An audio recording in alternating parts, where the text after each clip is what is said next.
First offensive lineman off the board, first offensive lineman drafted by the Cardinals in the first round since 2015.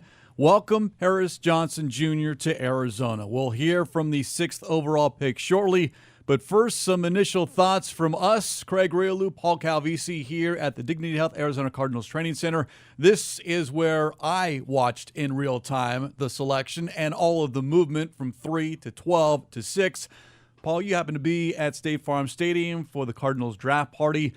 Just first off, the reaction from the Bird Gang when Johnson's name was the choice. I think they realized the importance of offensive line, especially after last season when you had a dozen different line combinations during the year. So if you can solidify the offensive line, then I think there is a genuine appreciation from the people who know football. And they were definitely in favor of trading down and then trading back up to get their guy, who was most definitely the Cardinals guy, Paris Johnson Jr.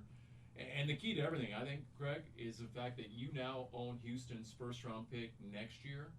If they're playing a rookie quarterback with a rookie head coach, there's a good chance that's going to be a top 5 pick next year. So think about it. I think the Cardinals would have been happy with Paris Johnson Jr. at 3.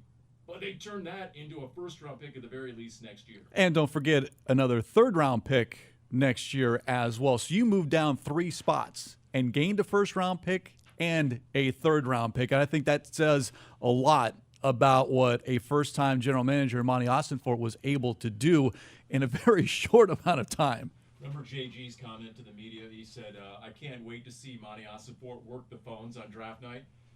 Well done, a rookie GM, and you execute one trade after another. I mean, that was pretty remarkable to be able to execute that. What was also interesting is I was watching some of the NFL Network coverage, got home from the Great Lawn, and I saw they did the recap show, and Mark Ross, one of their analysts, and he spent a number of years in NFL front offices, and I'm quoting him now. I thought Houston gave up way too much. Good. That's perfect. That's exactly what you want. What's good for the Cardinals, not so good for Houston. So you know what? If you want to come up to 3 and you want to get what you think is a generational pass rusher, okay, but it's going to cost you, and it certainly did. All right, let's touch on the player himself. 6'6", 310 pounds, offensive lineman, the versatility to play both left tackle or right guard. 13 starts last year at left tackle, 13 starts the season before at right guard. Don't know where he's going to play, but the general manager and the head coach like versatility at any position. What's great is when you watch some of his film, and Paulie Pencilneck here isn't exactly an expert in offensive line play, doesn't matter. When you see him go against Georgia's defensive line, when you see him go against Clemson, when you see him go against Michigan's defensive front, and just his ability to dominate at times, his ability to really be that physical guy, yet at the same time, he gets out in space. He's athletic enough from a left tackle, and they're pulling him all the way to the right side. He's getting out, and he's getting to the second level. So I think there are a lot of different options. We had a chance to interview him at the draft party. One of the questions I asked him up on the Jumbotron, because he was coming to us remote from Kansas City, the site of the draft party, was just about his positional flexibility. And he's fully on board, whether he's playing tackle, whether he's playing interior, O-line. Heck, you even heard him offer to be able to play center if he needs to learn how to snap it. That's how willing he is to come in and actually be a starter from day one. And let's face it, he's going to be given every chance to do exactly that. A unanimous first-team All-American, first-team All-Big Ten, academic Big Ten. This is all from last season. The versatility is something that is going to be interesting to pay attention to where he begins his career. Maybe they play him at multiple spots initially just to figure out where he best fits. Obviously, you look at tackle, DJ Humphries, Kelvin Beachum, Josh Jones, Will Hernandez right now at right guard. Do you slide him over to the left side and put Johnson at right guard? There's a number of different options, but right now I think the excitement is just get him in the building, get him acclimated to the pro game, and then figure out what he can do and take it baby steps at first. Yeah. And look, Monty Ossenfort will tell you, you're drafting the person as much as the player. And when you get into Paris Johnson, the human being, we had someone in the war room tell us within the last 24 hours, he has been one of the most impressive interviews and has had one of the most impressive top 30 visits ever. I mean, we're talking in recent memory. You're talking about a guy who was a journalism major, graduated with a journalism degree, and was a writer for the school paper. He had his own beat. He speaks multiple languages, Mandarin, Chinese. He's working on Portuguese right now. Started a charity that would benefit veterans in high school. So it was a really intriguing interview last night, and we're going to get a sense, everybody will, in this introductory press conference. Did you see his mom on TV on NFL Network, and they interviewed her, and she called him the gentle giant until he goes out on the field, until he gets between the white lines. And I asked him about that, and he said, oh, yeah. He said, my personality most definitely changes when I get out on that field. And he talked about himself just trying to be the most physical player on that field. So you like the mental makeup and the maturity. And I think, honestly, you like the fact that he appreciates being an Arizona Cardinal with the lineage, his dad being a former draft pick, 1999. Yeah, fifth-round pick, his father, Paris Johnson, a safety, and now you've got Paris Johnson Jr., who is an offensive lineman. And the draft profile, NFL Network's Daniel Jeremiah, when you talk about that physical and just the nasty streak, this is what Jeremiah wrote about Johnson as far as in the run game especially. Quote, he flashes a nasty streak to finish to the ground. And that's kind of what we've heard both from Monty Ossenfort and Jonathan Gannon. They want those physical players that maybe that switch does turn on when they cross that white line. Look, here's the reality. You're in a division with Nick Bosa. They now added Javon Hargrave. You're in a division with Aaron Donald. You know the sort of pressure that Pete Carroll likes to put on the quarterback. You got to solidify the offensive line.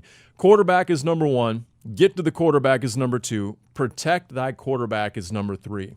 And we've talked about it. This reset of the Cardinals roster is going to be done from the inside out. So now you have a guy who could be a guard in year one, could eventually move to tackle at any point during his rookie season or beyond. But it's that mentality, it's that skill set. Reminds me a lot of a DJ Humphries in some ways. DJ Humphries is the most gregarious, outgoing, and funny personality you meet off the field, but on the field, and I've watched him his whole career down on the sideline. Look out. On game day, DJ Humphries is a different dude. And he brings that nasty, and he'll finish blocks. And so all the scouting reports have a very similar read on Paris Johnson Jr. And it was Humphries who was the last first-round pick of an offensive lineman by the Arizona Cardinals in 2015. You brought up Kyler Murray. There is already a connection between those two, first during Johnson's top 30 visit, and then you and I were outside as Johnson entered the building for the first time. And who is the first person he runs into? Kyler Murray, who had just finished his workout, and they exchange high fives and hugs as well. And, hey, you keep the quarterback upright, you keep the quarterback happy, and that's the job of all five of those offensive linemen. And I love the story that Paris Johnson Jr. told to the media as he enters the press room right now, just how much he appreciated meeting Kyler on his top 30 visit and how much that resonated with him. Let's hear from General Manager Monty Ossenfort. I got a chance to get Paris Johnson Jr. here and his family and close people to him. Got him here this morning. They had a great couple days in Kansas City. Great event for them, and we are very excited to have him here. You know, Paris had a great career at Ohio State, and we are very excited to add him to the Cardinals family. Paris has, like I said last night, Paris has impressed us every step of the way as a football player, and even more importantly, as a person. Paris is exactly what we're looking for in terms of the makeup of a player, and we are excited to have him join our organization. So without further ado, I'd like to bring Paris Johnson Jr., the newest member of the Arizona Cardinals, to the stage.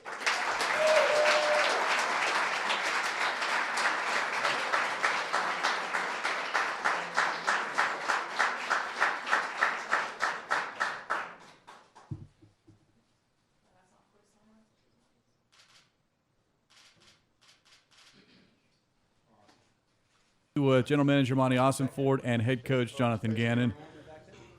The obligatory picture taking before we actually hear from Johnson himself. He addressed the media in Kansas City and then on a conference call late last night, but now we hear from him live in person. Wow. I mean, this is awesome. I mean, I feel like all the work that has been done, not only for myself, but from my mom right here. She's the first one to invest in me, So first, I want to thank you, especially for all you've done. And I want to thank all my family who came here today. And Adam, I appreciate everything you've done. And the second off, I want to thank you guys, Mr. Bidwell, Coach JG, and Mr. Monty. To get the call from you guys, life-changing, and to be here, to be in Arizona, to be a Cardinal. I say I'm a Cardinal with pride, So to be a part of this team is amazing. So thank you. All right. Well, with that, we will open up for questions. If you have one, just raise your hand. Monty has a mic here, and Mike has a mic there. Just if you wouldn't mind identifying yourself, ask a question.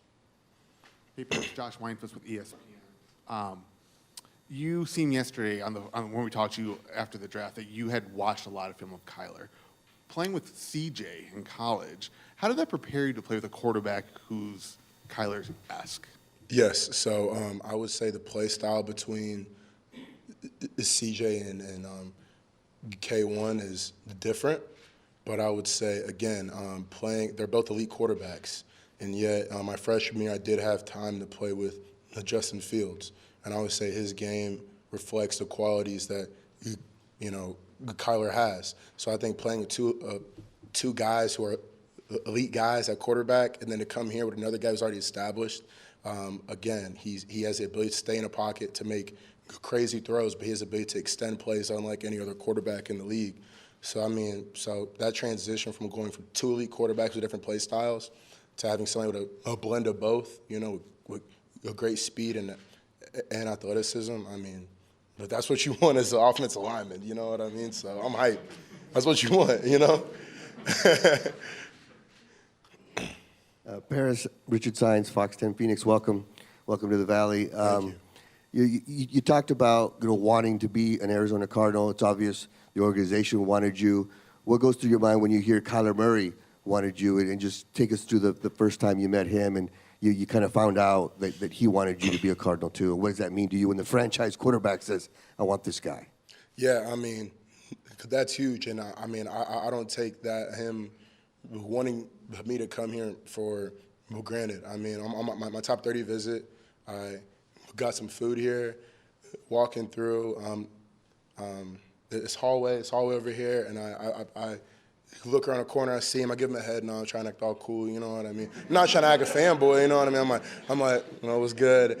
And then he's like, hey, Pete, come here. I'm like, yo, he knows me. Type thing. So I'm walking over, I'll show you. I'm walking over, I'm texting my teammate, Luke Whippler. I'm like, dude, Kyler Murray, he knows who I am. You know what I mean?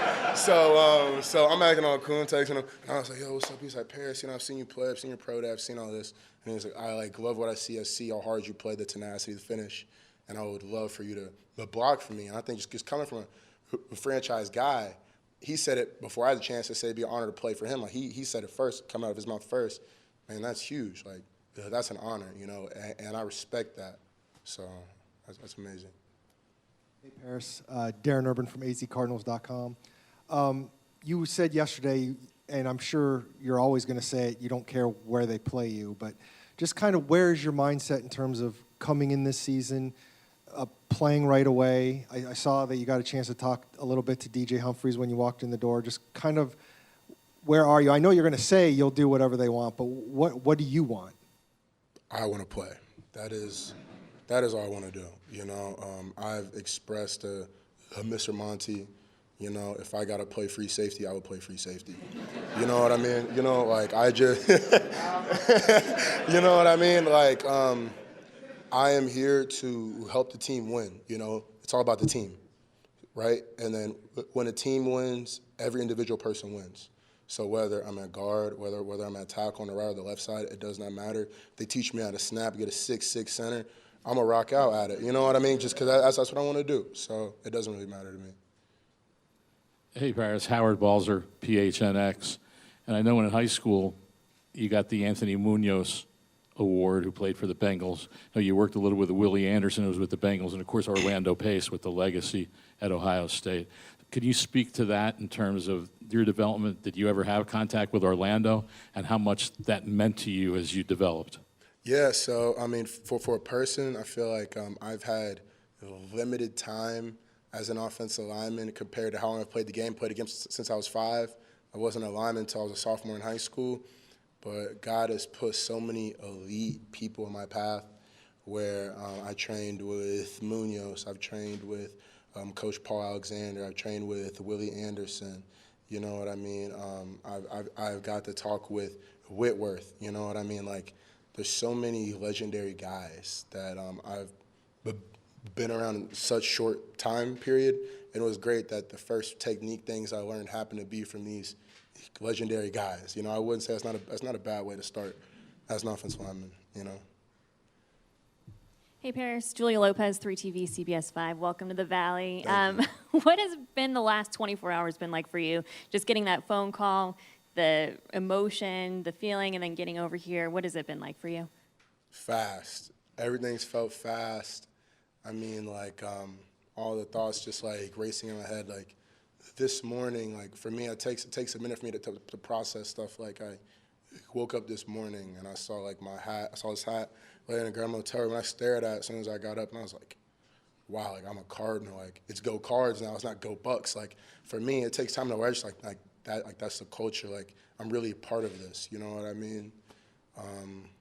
Like, so for me, it's been a whirlwind, but it's all been great. It's all been what I wanted, so I'm happy. My mom is happy. She's waited 24 years for this. You know what I mean? Since my dad was last year, so, I mean, now it's time to do this thing right. You know, that's the mentality. Paris, we kind of touched on this with you last night on the conference call, but you seem like a fairly well-rounded individual. Why is that, and has your focus gotten more narrow towards football, or do you kind of consider yourself still pretty well-rounded? I mean, I feel like I can be a well-rounded football player. I mean, I think everything I do stems from the game of football. You know, what I do with my foundation, from what I time spent with my family, our whole world is football. I mean, my sister, she spent one of her birthdays on an official visit at LSU. That's as football as it gets, you know, eating cake in a football facility, you know what I mean? So, I mean, I am a football guy. That's what my whole family's been, you know. You told Monty that you wanted to finish what your dad started. Now that you're in the building, what's it like being here where he started his NFL career? Crazy. I mean, it's crazy to say that now I'm a Cardinal. I mean, to be in here, like, I mean, just with the energies, it's not just the fact that he played here that gives energy, but I feel like with the staff that's in the building, what's so cool, I realized my visit here, is that it's like a really young coaching staff who's came from all over the country, who are like winners of all other types of franchises, and they come here and they're coming here with juice and energy. So not only is it my family's the second time in this facility, but man, it's just like buzzing with juice and energy, and like everyone's hustling and competing. Like, so to be in that environment, like, that's what you want, you know. Like, there's no laid back mentality in here. Like, people are wanting to work, and people are walking the facility, you know, who are ready to go, you know. So that's awesome. Hey, Paris. Jose Romero, Arizona Republic. welcome. We read a lot about, the community service work you've done. Are you excited to get it going here? And where does the spirit of that for you come from? Where does the drive to help people come from for you? Yes, so I'm excited to be able to impact the neighborhoods around here, and to be able to be around the people that live here in the city. My focus ultimately is what I do here in this facility. So I'm grateful to have my mom who works as hard as she does. So, this preseason, this season, I'm all in on ball, because that's where everything starts from, like I said earlier. And then maybe in the postseason on my own time, I might have time while I'm training to be able to get more hands-on. But, I mean, I feel like the feeling of being able to give back is that my mom instilled that when you pour into somebody's life and you pour into something that's great, and the Bible says you get that back tenfold, right? So my mom has continued to invest in a whole bunch of things, right? And she always believed that we'd get it back at some point. So to me, there are people who have invested in my mom, into me, to help me to get to this point, to be at this podium. So now I feel like it's only right for me to pass that on. You know, that's how you pass the game down. I learned that from my mom in the football world. I learned that from like Willie Anderson by helping me out all the time.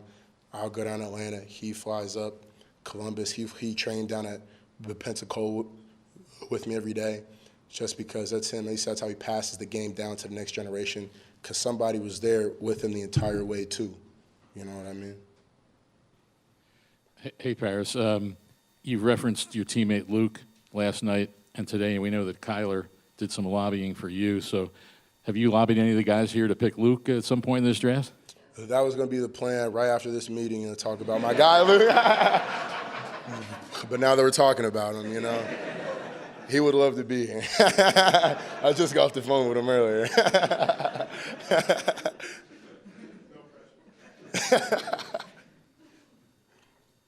Hi, Paris. Robbie Baker with Fox 10. Welcome to the Valley. We're excited to have you here.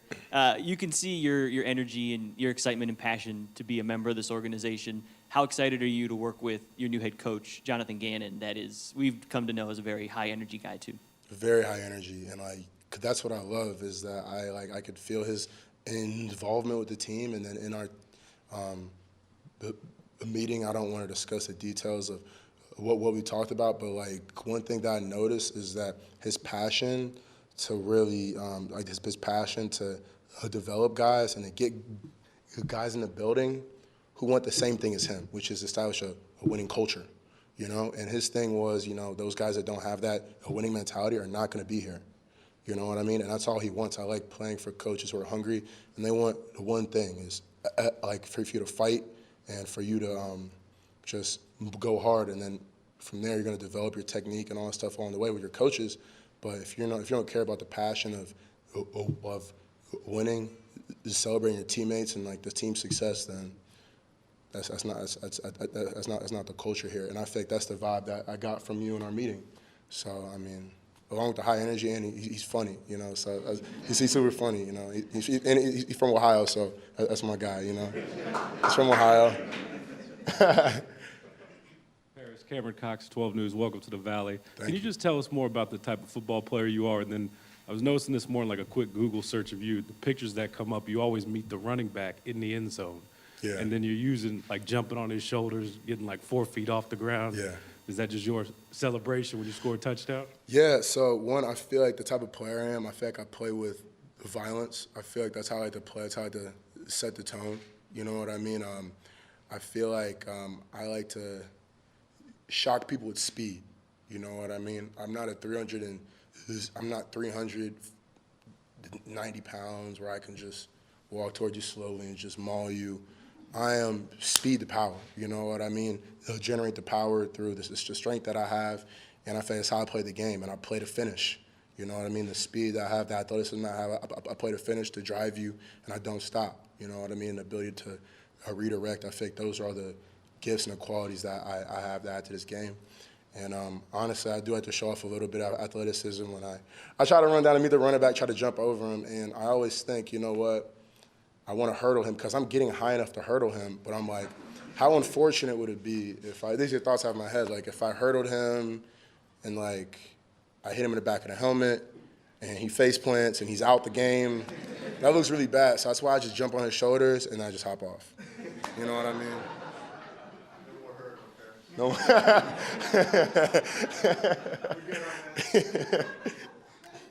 Paris, with all the coincidences there have been, some would say some are meant to be. What's the story about when you were here on your visit in the condo that you took a picture of, and what that turned out to be? Yeah, so we're just driving in to start the visit, and I'm chilling in the front seat. So I see some condos. I'm starting to turn into the building. Maybe before we get to train tracks, I take a picture of it. Said to my mom, I'm like, yo, you see this condo building has a really distinct rooftop. It looks kind of cool. And because like the rooftops in Ohio don't look like this, you know. So I took a picture, and she texted me back like 20 minutes later. I mean my breakfast, and she's like, "Wow, that's the same condo that me and your dad lived in. I played here. Like, to me, that's so cool." And like something else last night, right before the the draft started, when all the players walk on the stage. I'm chilling. I'm in the line. I'm in the line before we do the national anthem and everything, and we do that. And then we like walk back down, and I see Aeneas Williams, and to my dad, he was a mentor to my dad when they played here together. For my dad's here for like a year and a half, and he like mentored my dad, tried to get him involved in the community. He tried to get him to stay disciplined on the field. You know what I mean? And so I saw him, adapt him up. I was like, hey, what's going on? He was like, hey, we're gonna do this thing right. And I looked at him, and I was like, yeah. You know, I don't know. I was like, because this is before the draft. I'm like, yeah, okay. And then I go back in the room, and then I come back out. I walk across stage. I get the jersey, and then I walk down, and he's one of the people like who's like could walk with me to the where all the Bird Gang fans are, and I'm walking down. He passed me on the back. He's like, told you. Pat me on the back.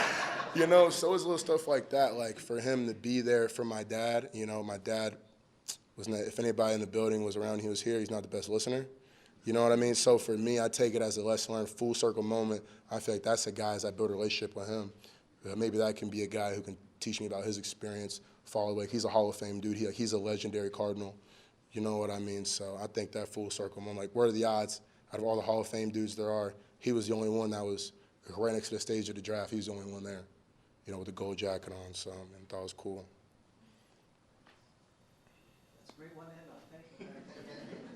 I'll do this. Thank you.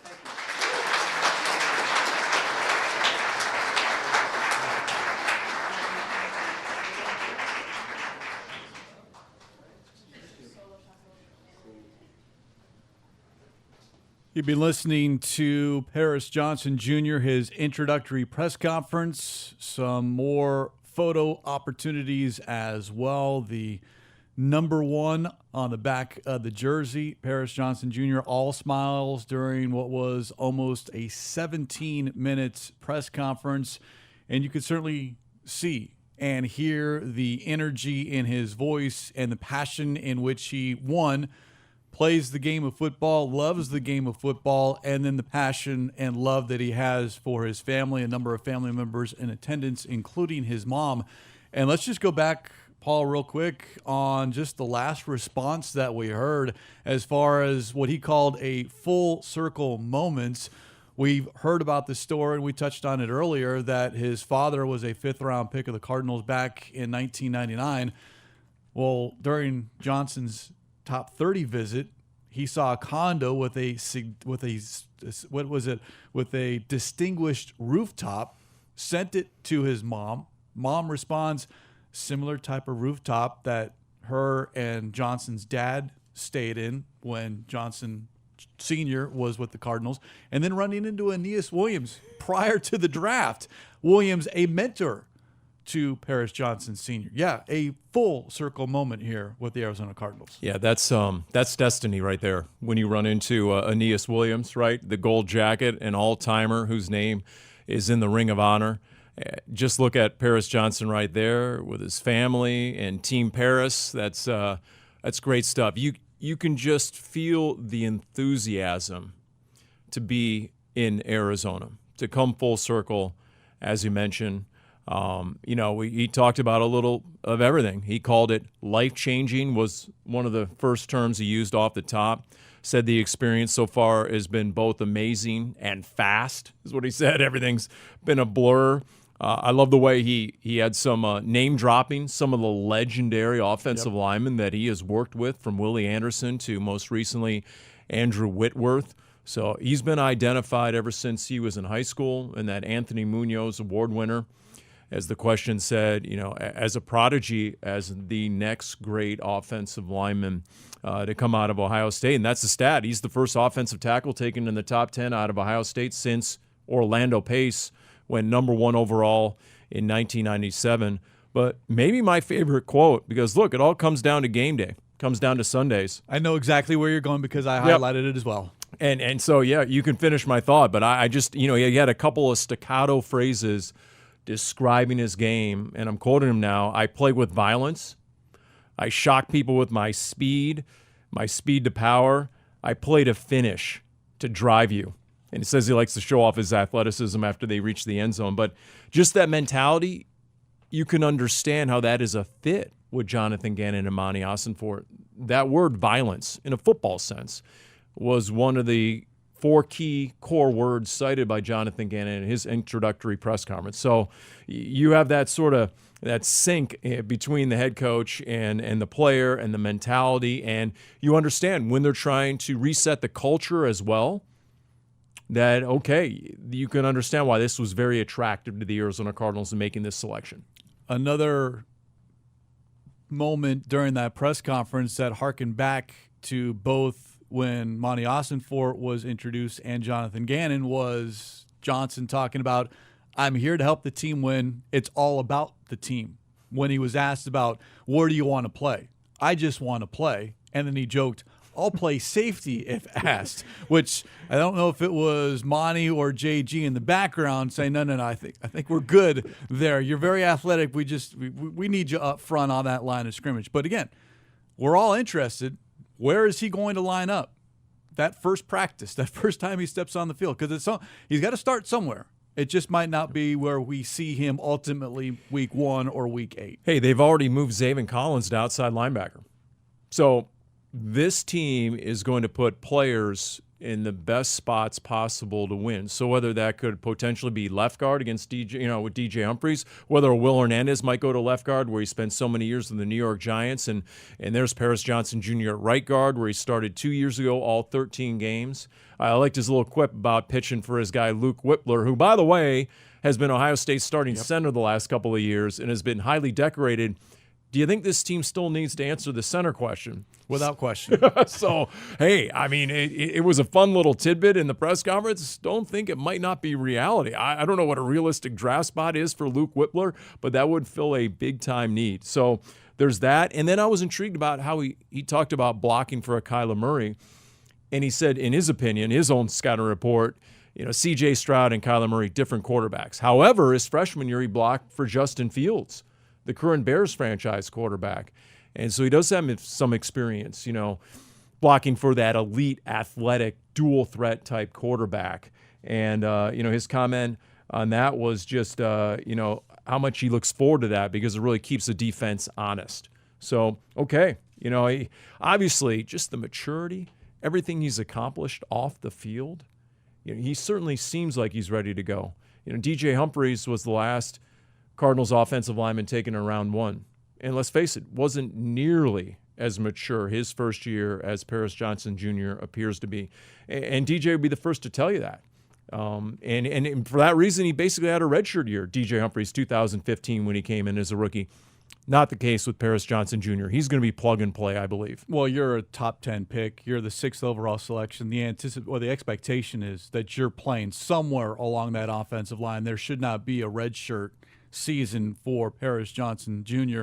Look, the football player, we can all see that on Saturdays. Now we'll see it on Sunday, but we also saw some of that personality as well when he retold the story of running into Kyler Murray during the top 30 visit. And that once again, I think we're going to compare a lot of Johnson with a DJ Humphries because Hump has that same personality. And then you referenced it earlier.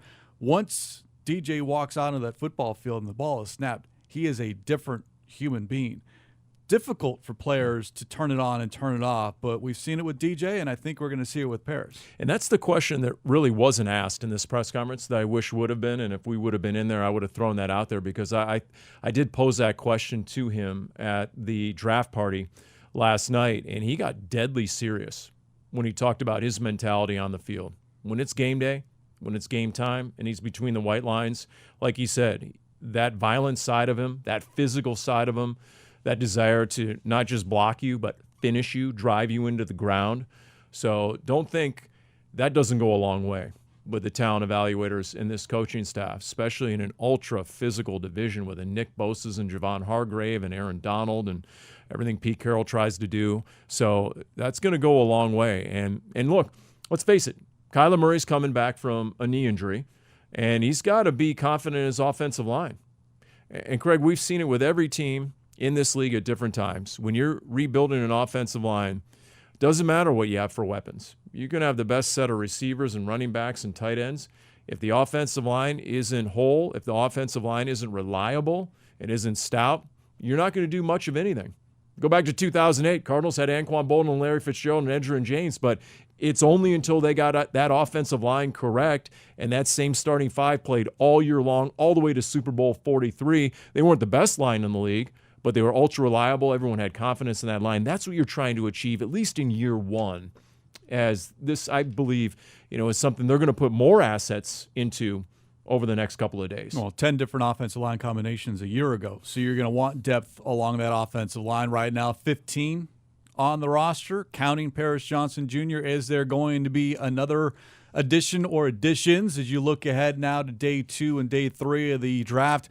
Coming up in round 2, you got the 33rd overall pick. That is the second pick in round 2.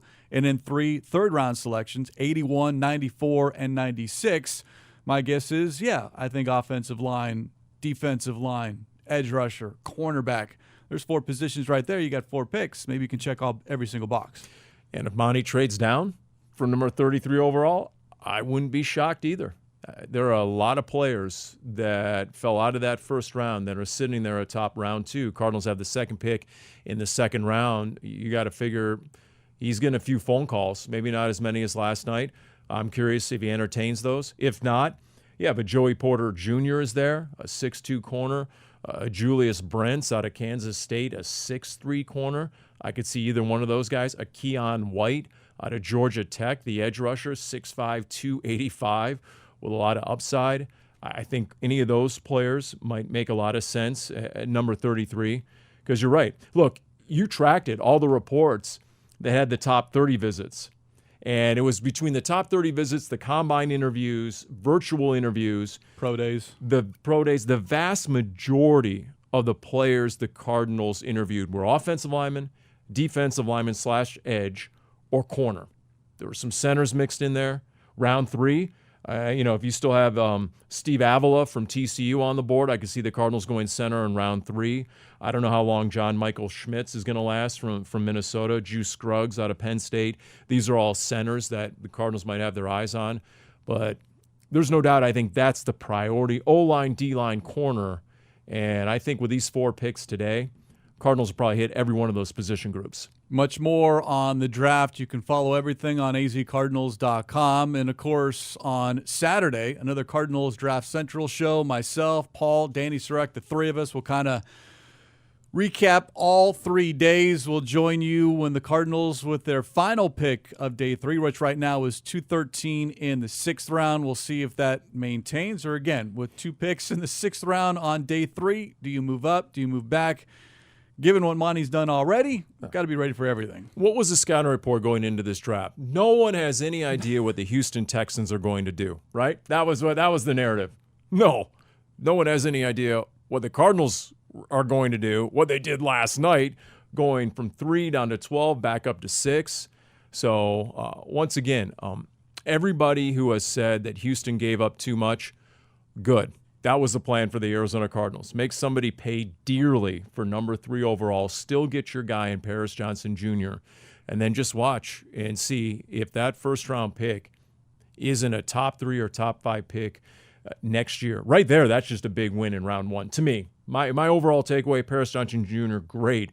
But, man, that's going to pay off twofold when you have another really high pick in round 1 next year. Cardinals Draft Central. Tune in on Saturday via the Cardinals Twitter account, YouTube channel, azcardinals.com, or the mobile app. Until then, for Paul Calvisi, I'm Craig Riolu. All draft coverage all weekend on azcardinals.com.